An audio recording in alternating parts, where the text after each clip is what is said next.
Di part 1 dan part 2, kita sudah melihat bagaimana satu peristiwa, penangkapan Presiden Venezuela, mengguncang dunia.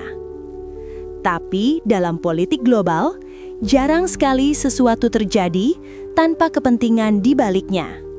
Pertanyaannya sekarang bukan hanya apa yang terjadi, tapi siapa yang sebenarnya diuntungkan dan siapa yang justru menanggung risiko paling besar? Di part 3 ini, kita akan membedah kepentingan ekonomi, militer, dan politik yang berpotensi tersembunyi di balik krisis Venezuela.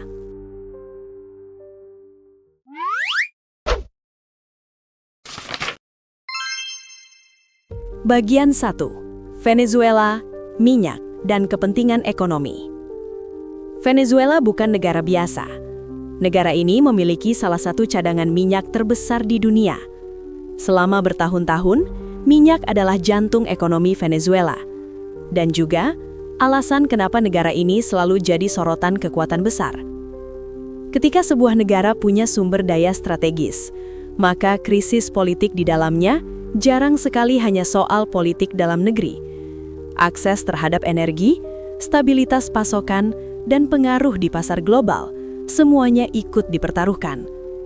Dalam situasi seperti ini, banyak pihak bertanya, apakah perubahan politik di Venezuela akan membuka pintu bagi kepentingan ekonomi baru? Dan jika iya, siapa yang paling diuntungkan? Sejarah menunjukkan bahwa di balik banyak krisis internasional, seringkali ada pertarungan memperebutkan sumber daya. Dan Venezuela, dengan kekayaan alamnya, jelas bukan pengecualian.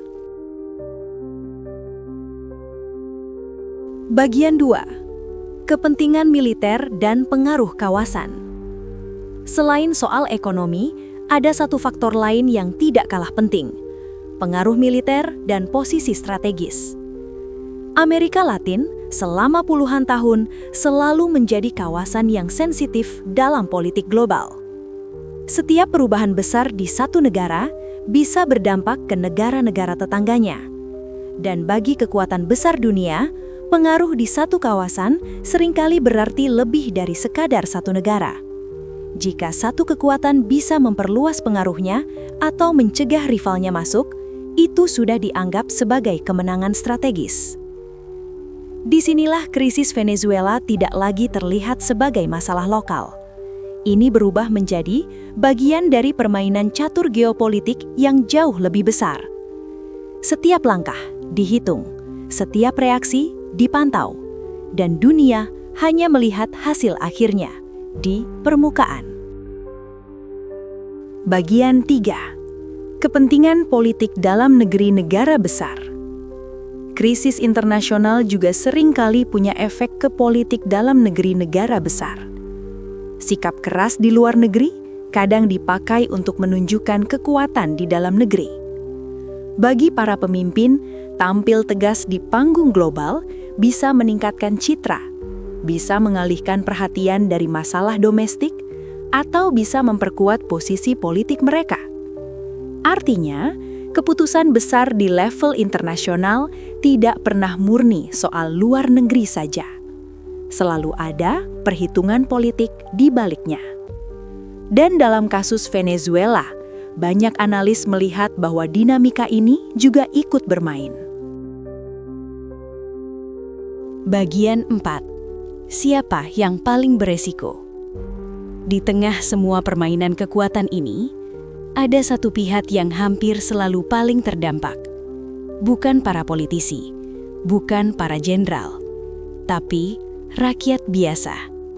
Ketika ekonomi terguncang, ketika situasi keamanan tidak stabil, yang pertama merasakan dampaknya adalah masyarakat sipil. Harga kebutuhan naik, lapangan kerja menyempit, dan ketidakpastian menjadi bagian dari hidup sehari-hari. Disinilah kita diingatkan bahwa di balik istilah geopolitik dan kepentingan strategis, selalu ada manusia nyata dengan kehidupan nyata yang ikut dipertaruhkan.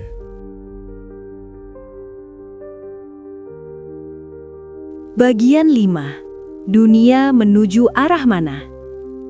Jika kita lihat lebih luas, krisis Venezuela ini mungkin bukan kasus yang berdiri sendiri. Ini bisa menjadi contoh bagaimana dunia sedang berubah. Ke arah mana kekuatan lebih sering dipakai daripada kompromi? Pertanyaannya sekarang, apakah dunia akan belajar dari krisis ini atau justru mengulang pola yang sama di tempat lain dengan alasan yang berbeda? Di balik penangkapan seorang presiden, tersimpan lapisan-lapisan kepentingan, ekonomi, militer, dan politik. Sebagian pihak mungkin diuntungkan, sebagian pihak mungkin memperluas pengaruh.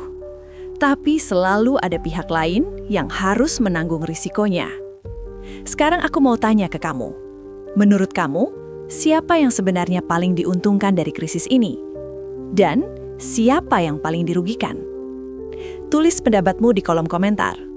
Kalau kamu suka seri pembahasan seperti ini, jangan lupa like dan subscribe supaya kamu nggak ketinggalan part 4.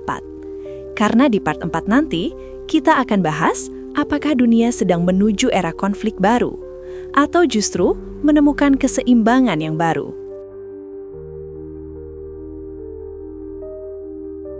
Kalau kamu suka fakta seperti ini, jangan lupa like, share, dan subscribe.